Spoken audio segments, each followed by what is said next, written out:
জমজম কূপ পবিত্র চরণাধারার একাল সেকাল নিরাকার প্রভুর স্বীয় অস্তিত্বের জানান দিতে পৃথিবীতে অসংখ্য আকরিক ও অলৌকিক নিদর্শন স্থাপন করেছেন। স্বীয় নির্বাচিত প্রেরিত পুরুষ কর্তৃক এসব অলৌকিক বস্তু ও নিদর্শনের প্রকাশ ঘটিয়েছেন, সত্যসন্ধানী যে কেউ যাতে করে খুঁজে নিতে পারে মুক্তির পথ।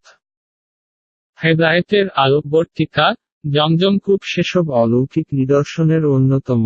অবস্থান ও অবকাঠামো পবিত্র কাবা শরীফ থেকে 20 মিটার বা 66 ফুট, মতান্তরে 21 মিটার, পশ্চিমে মসজিদে হারামের ভেতরে এই কূপের অবস্থান। প্রায় 18 ফুট দৈর্ঘ্য ও 14 ফুট চওড়া একটি আয়তক্ষেত্রের মতো কূপটি, যার গভীরতা 30 মিটার বা 98 ফুট, মতান্তরে 120 বা 140 ফুট গভীর। ঐতিহাসিক তথ্য অনুসারে এই কূপের ছিল দুটি জলাধার, একটি হচ্ছে খাওয়ার জন্য, অন্যটি ওযু করার জন্য।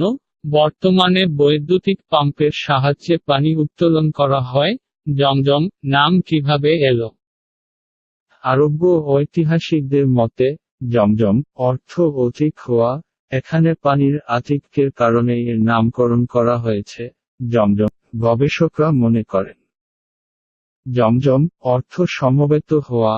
মা হাজেরা প্রকৃতপক্ষে হাজের ডানে বায়ে পানির প্রবাহ রোধ করে মাটির বাঁধ দিয়ে পানি সঞ্চিত করে রেখেছেন বলে একে জমজম বলা হয়। হিব্রু ভাষায় জমজম অর্থ থামো থামো, মা হাজেরা পানির প্রবাহ রোধ করার জন্য বাঁধ নির্মাণের সময় বলেছিলেন, জমজম থামো থামো, আল্লাহর ইচ্ছায় তা নির্দিষ্ট স্থানে থেমে গেল। আল্লামা মাসুদি বলেন, প্রাচীনকালে ঘোড়া এক কূপ থেকে পানি পান করেছিল। পানি পানের সময় ঘোড়ার আওয়াজকে জমজম বলা হয়। সে হিসেবে এই কূপকে জমজম নামে নামকরণ করা হয়েছে। জমজমের একাল সেকাল রাসূল এর জন্মের প্রায় 2572 বছর আগে, আমাদের থেকে প্রায় 4000 বছর আগে জমজমের প্রকাশ ও বিকাশ ঘটেছিল আল্লাহর জিবরাইল এর হাতে। ইসমাইল এর পায়ের আঘাতে এর উৎপত্তি হয়েছিল। আল্লাহর আদেশে সুদূর ফিলিস্তিন থেকে মা হাজেরা জনমানবহীন মরুময় মুক্তায় নির্বাসিত হয়েছিলেন। সঙ্গে আনা সামান্য খেজুর ও পানি শেষ হয়ে যাওয়ার পর একটু পানির খোঁজে অস্থির হয়ে সাফা ও মারোয়া পাহাড়ে 7 বার সাই চক্কর করেন।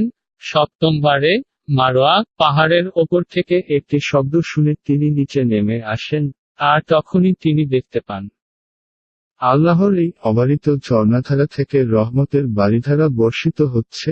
পৌত্তলিক যুগে জুরহাম গোত্র খোজা গোত্র কর্তৃক ক্ষমতাচ্যুত ও বিতাড়িত হয়ে মক্কা ছেড়ে চলে যাওয়ার সময়ে কুয়া তারা মাটি দিয়ে ভরে দেয়। প্রায় 450 বছর পর স্বপ্নযোগে আগে 570 খ্রিস্টাব্দে আব্দুল মুতালিব স্বীয় পুত্র হারেসকে সঙ্গে নিয়ে তা পুনরায় খনন করেন।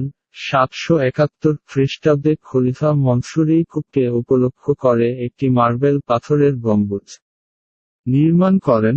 775 খ্রিস্টাব্দে খলিফা মাহদী সেগুন কাঠের আরেকটি গম্বুজ নির্মাণ করেন।